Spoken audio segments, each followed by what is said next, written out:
दुआ और प्रार्थना में याद करने के लिए बेहद शुक्रिया। आज की जो सच्ची घटना है, सच्ची कहानी है, मैं आपको पाकिस्तान लिए चलता हूं। पाकिस्तान में कहते हैं कि माइनॉरिटी हिंदू केवल और केवल 2% रह गए हैं। पिछले आंकड़ों में यह भी पता चला कि 2% से घट करके 1.5% रह गए हैं।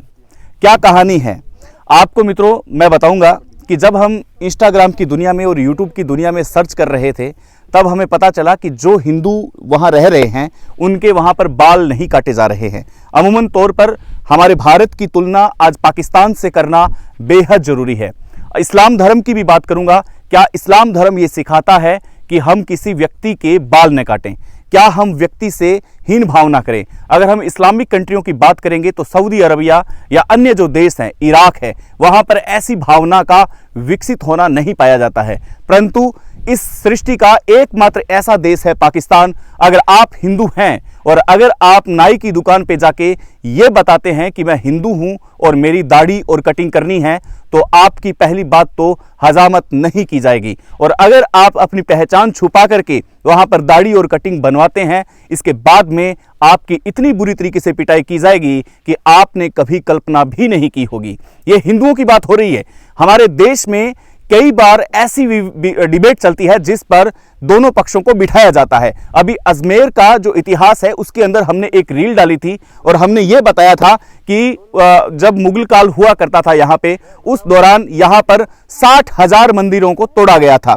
60,000 मंदिरों को तोड़ा गया था। हमने कभी भी इस बात का जिक्र नहीं किया कि ये क्या था, लेकिन हम उस सोच को प्रदर्शित कर रहे हैं, उस सोच को बता रहे हैं। हम इस्लाम का विरोध नहीं कर रहे हैं, हम किसी धर्म का विरोध नहीं कर रहे हैं, बल्कि हम एक ऐसी कम्युनिटी की बात कर रहे हैं जो पाकिस्तान के अंदर है। पाकिस्तान के अंदर अगर आप हिंदू हैं और अगर किसी होटल में जाते हैं, और वो भी सिंध जैसे इलाके में, वो भी आप बड़े से बड़े कोई भी रिहायशी, रहमान यार खां एक सिटी है, वहां पर एक रिपोर्ट के मुताबिक ये बताया गया कि वहां के ज्यादातर लोग हिंदू कम्युनिटी के हैं। और अगर वो किसी होटल पे जाते हैं तो उनको सबसे पहले अपनी ये बतानी पड़ेगी कि मैं कौन हूं। अगर आप बताते हैं कि आप हिंदू हैं तो आपके लिए आज भी आजाद होने के इतने साल बाद में भी आपके यहां पर अलग से बर्तन रखे जाते हैं।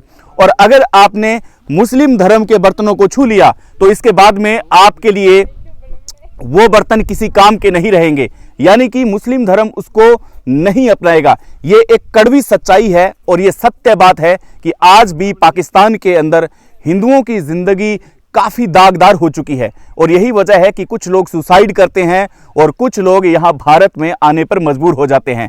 यह सवाल उठाया गया था अमेरिका की संसद के अंदर कि आखिर पाकिस्तान से हिंदू इतने गायब क्यों हो रहे हैं। यह मुख्य बात है। अगर आप ऐसे कम्युनिटी के बीच में रहते हैं जहां पर आपको अपने बर्तन भी अलग रखने पड़े, तो आप सोचिएगा कि आपकी हालात क्या होगी।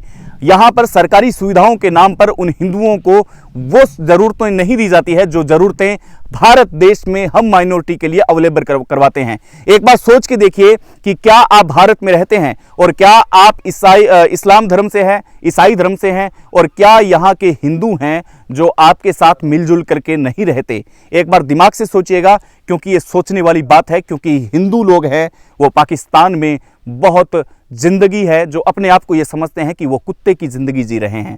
अगर कुत्ता भी किसी चारपाई पर बैठ जाता है तो उस चारपाई को हम उपयोग में लेते हैं, हम यूज में लेते हैं। लेकिन पाकिस्तान के हालात ये है कि अगर हिंदू कोई चारपाई पर बैठ जाता है तो वो चारपाई आपके लिए उपयोग में नहीं ली जाएगी, उस चारपाई को फेंक दिया जाएगा। इतनी छोटी मानसिकता के लोग पाकिस्तान में रहते हैं। क्या कहना चाहेंगे आप? मुझे जरूर बताइएगा। और आपको कैसा लगा अजमेर का जो विवाद चल रहा है? नमस्कार।